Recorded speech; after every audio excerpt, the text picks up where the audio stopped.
Welcome to the dvm365. I'm Assistant Content Specialist Katie James. Canine scent training, in which dogs are coached to locate target-scented objects, may lead to accidental poisoning, according to faculty at Michigan State University's College of Veterinary Medicine. Birch oil, anise, and clove are often used in such training. However, if dogs come across the undiluted product or similarly scented items such as sugar-free chewing gum that contains xylitol, oral ingestion and dermal absorption could prove toxic. MSU researchers recommend that pet owners and trainers identify safe scents by making sure the plant form of the scent is not poisonous and that candidate scents are tested to rule out the presence of unanticipated toxins. The U.S. House of Representatives version of the Veterinary Medicine Mobility Act advanced through subcommittee February 27th.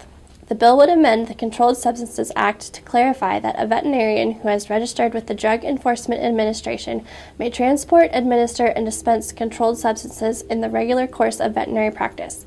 If the bill follows expected procedure, it will now head to the full committee.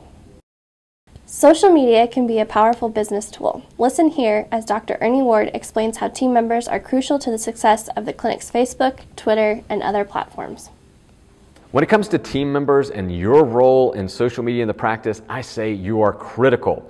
You are content creators, so what I tell my staff is constantly look for stories. If you see a cute puppy, if there's a dramatic medical crisis, whatever it is that you can share and educate on, those are the types of things we want to Facebook and tweet and pin about. So I'm saying your responsibility is find me those stories. Second thing is, maybe you can even do some of the posting for me. I can make you a content creator on my Facebook account, and if I say, hey, that's a really cute picture, can you go ask Miss Smith if we can get a picture of her puppy and put them on our Facebook page? You drive traffic. Plus, it's less work for me as the veterinarian or the owner. And then finally, I think that you as staff members need to understand that we are creating stories that impact people's lives. So these stories can save lives as well as educate clients on what they should be doing or shouldn't be doing. So this social media phenomenon, it only continues to expand what we do as veterinary service providers. And remember this, every post, every tweet, every pin could save a life. A growing pool of graduating veterinarians is facing a declining number of pet visits. It's a bad equation, and one for which Dr. Karen Felsted says there's no one-size-fits-all solution. Listen as she explains. I think there's a fair number of struggles in veterinary practices and in veterinary medicine these days. But it all really comes under the category, I think, of declining patient visits and the fact that not as many pet owners are bringing their pets to see veterinary practices, and we have more veterinarians out there, so you take a declining number of pets, or at least certainly not a largely increasing number of pets, and you spread it out over more veterinarians. I don't think it's an easy fix. I think a lot of it is about basics, though. I don't think there's just one easy thing we can do that wows clients and reverses the trend. Instead, I think we have to focus on the things that clients think are important, and a lot of that is about client service. They can't generally judge the medicine, and so they judge the service aspect of things, and we've got to make sure that every time we see a client and a patient, they're getting that great service experience in addition to good medicine. Handling a cat in your practice can be a stressful situation, not just for you and your team, but for the cat as well.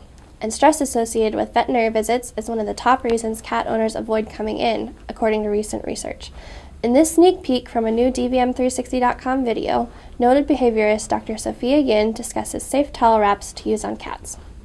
Now when you do these, you want to start with a stuffed animal, so you need to practice with a stuffed animal first. The wrap I'm going to show you is the scarf wrap. You're going to start with a 30 by 50 bath towel. You want it pretty thick. You're going to place the cat in the center, a couple inches from the edge so that you'll be able to get the towel over the feet. And you want the cat right against your body. You do not want to lean over, because if you lean over like this, there's going to be an area here where the cat can wiggle. So you want the cat right against your body. To see the full technique demo, visit dvm360.com/towel wrap. And for a comprehensive look at the state of feline healthcare, don't miss the Cat Care and Crisis DVM360 Leadership Challenge, coming in May 2014.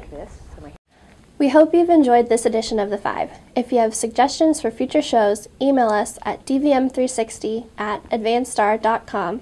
And for the latest news, medicine, and business information, be sure to visit dvm360.com every day. I can't say that word.